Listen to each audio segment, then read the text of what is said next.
that an amazing song? And I chose it because of the words. Let me just find them.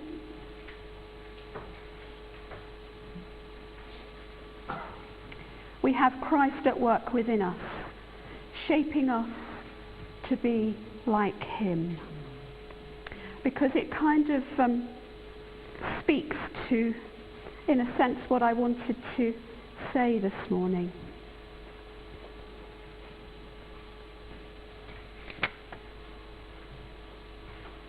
I'm going to share with you some thoughts about David, King David, although he wasn't king at this point, and Saul, who was king at this point. And the context, before I read the reading, Saul had been king of Israel for over 40 years. And he'd started out in God's way, but he had left God's way. And consequently, God had told Samuel the prophet, that he was going to be seeking a man after his own heart. And we of course know that that was David. And chapter 16 of 1 Samuel tells us that Samuel anointed David as God's chosen one. And you'll remember, I'm sure, there was the parade of all the sons, and it was the last one, the little one, the least one, that actually was God's chosen. And verse 3 of that chapter tells us that the Spirit of the Lord came upon David in power.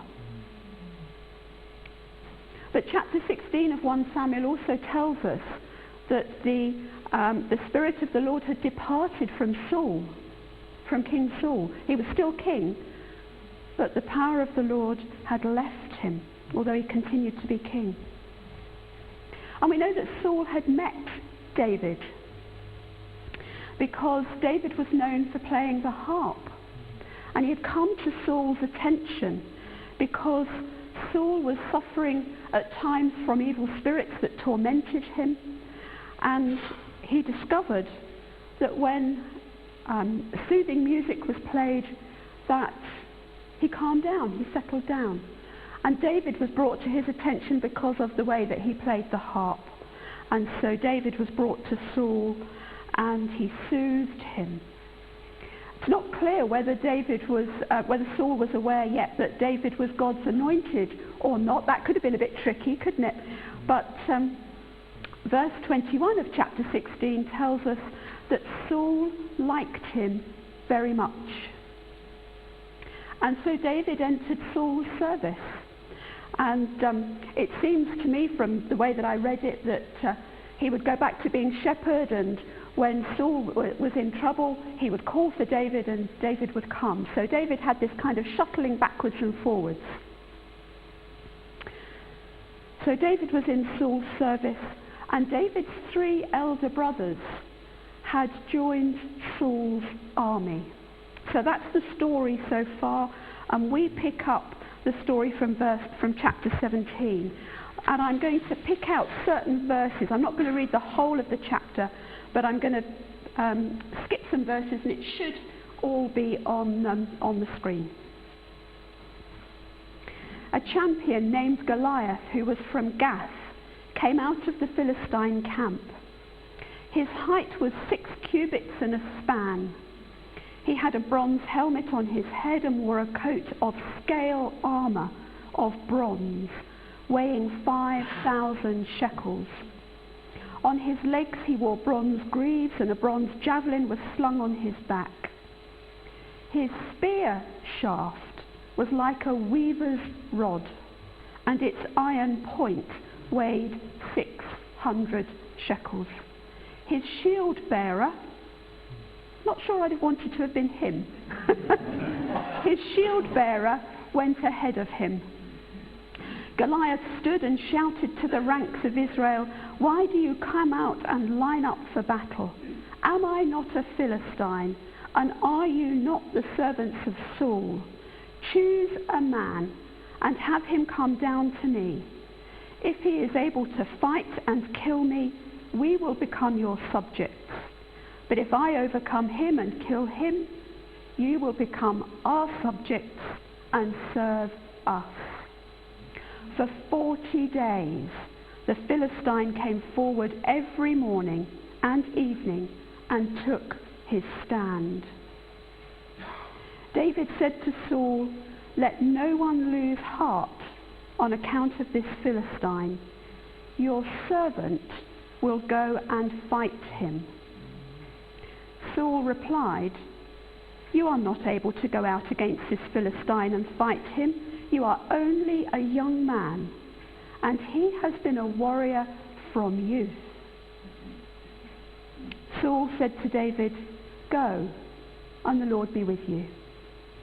Then Saul dressed David in his own tunic. He put a coat of armour on him and a bronze helmet on his head. David fastened on his sword over the tunic and tried walking around, because he was not used to them. "I cannot go in these," he said to Saul, "because I am not used to them." So he took them off. He took his staff in his hand, chose 5 smooth stones from the stream, put them in the pouch of his shepherd's bag, and with his sling in his hand, approached the Philistine. Now, I bet when you heard the beginning of that story, you thought, "I know where she's going." But you may not. Well, you might guess.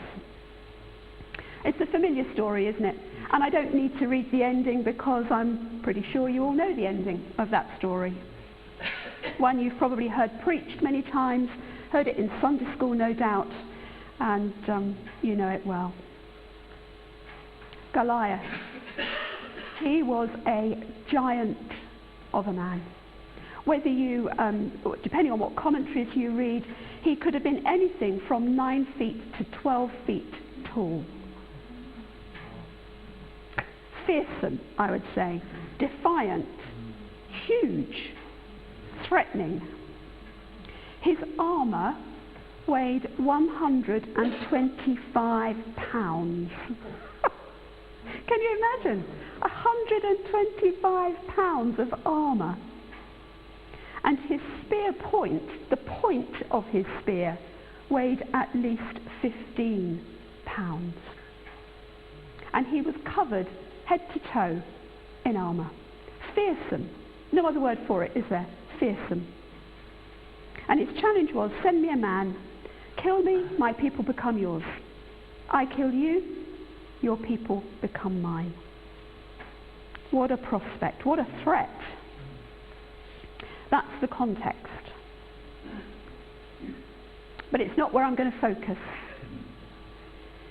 David had been sent to the army, to the front of the army ranks, by his father to take food to his brothers who were serving in the army.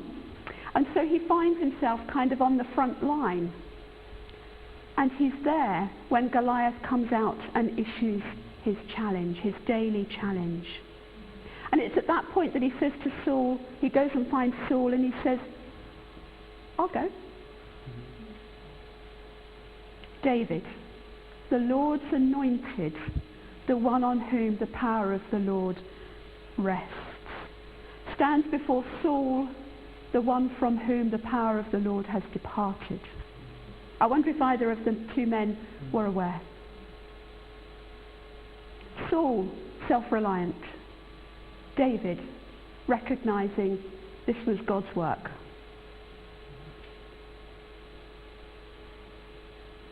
So Saul,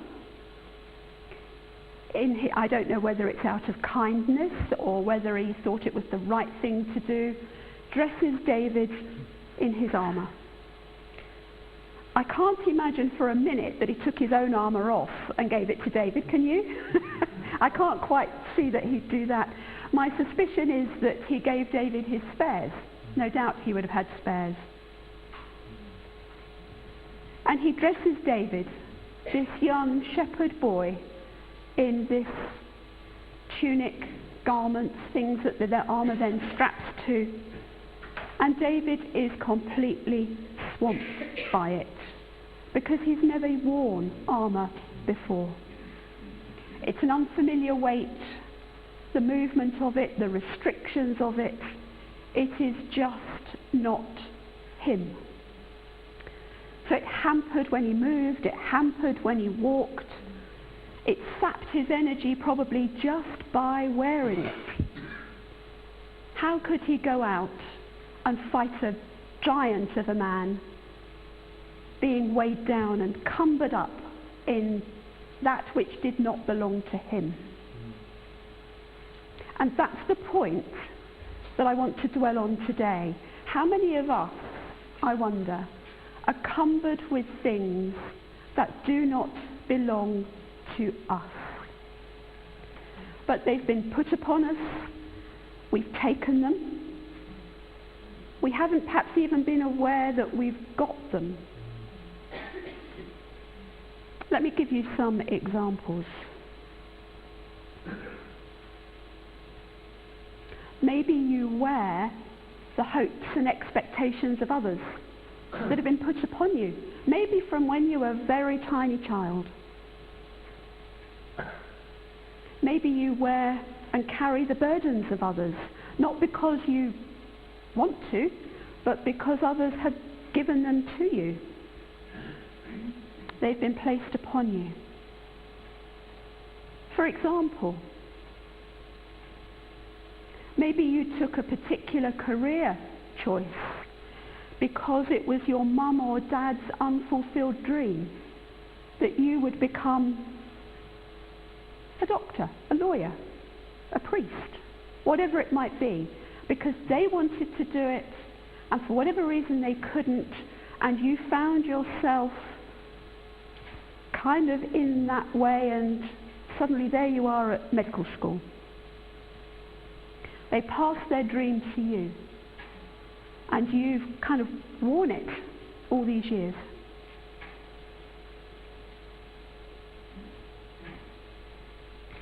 My mum was a nurse. I've been a nurse, but I'm very grateful that I had that freedom to make my own choice.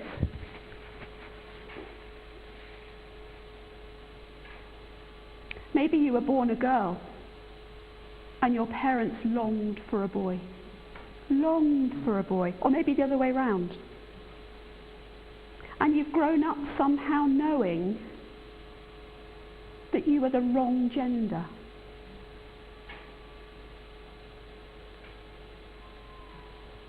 Maybe you've taken a job where it was made very clear to you from the start that you couldn't change anything.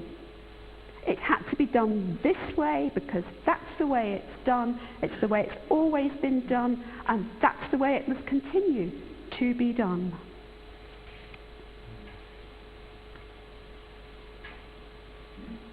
Maybe you're involved in church activities, not because it's your particular gifting, but because there is an expectation placed upon you that you would do it. And you do it, but your giftings lie in other areas and you're not quite fulfilled. And there's probably many other examples. And I'm sorry, Penny, I'm going to embarrass you now, probably, in what I'm going to say next. When I took over Penny's role here, she showed me all that she did.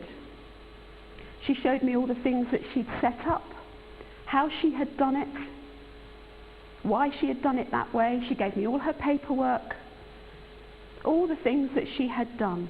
And then she said, but you must be free to do it your way, not mine. You do not have to wear my shoes. You don't have to wear Penny's shoes, you wear Suzanne's shoes.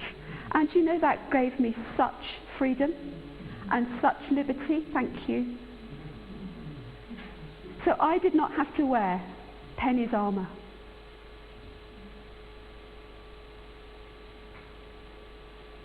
And David in verse 39 of that chapter says, I cannot go in these. I cannot go in these. And he took them off. And I guess the journey to kind of healing is, in the first place, recognizing that we are wearing some armour or some garments or something that actually isn't ours to wear. And what did David do instead? He went to the brook and he picked out 5 smooth stones. And he took his sling. He knew where his strength lay. And you know the story. So we can't wear someone else's armour, we can't walk in their shoes. But we do need the freedom and the liberty of God to use the gifts that he has given us to fulfill who he has called us to be. He did not call me here to be Penny's replica.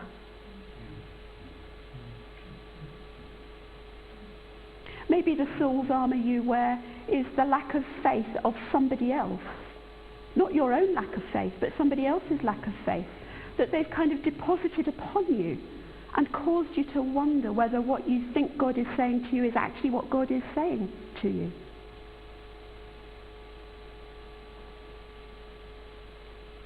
David recognized it was God's battle. And he took the stones. So what are the stones you have in your hand that enable you to walk in the way of the Lord, to fulfill his purpose for you, not somebody else's expectations, but his purpose for you? If you don't know what those stones are, then a good place to start is to ask him, what are the stones I have in my hand that you have given me that will enable me to fulfill who you've called me to be? And that may include your experience, what you've done, because that's part of who you are too. And that's not to dismiss if you became a doctor because your father or your mother wanted you to become a doctor. Maybe you found fulfillment in that. I'm not suggesting that you should dismiss it.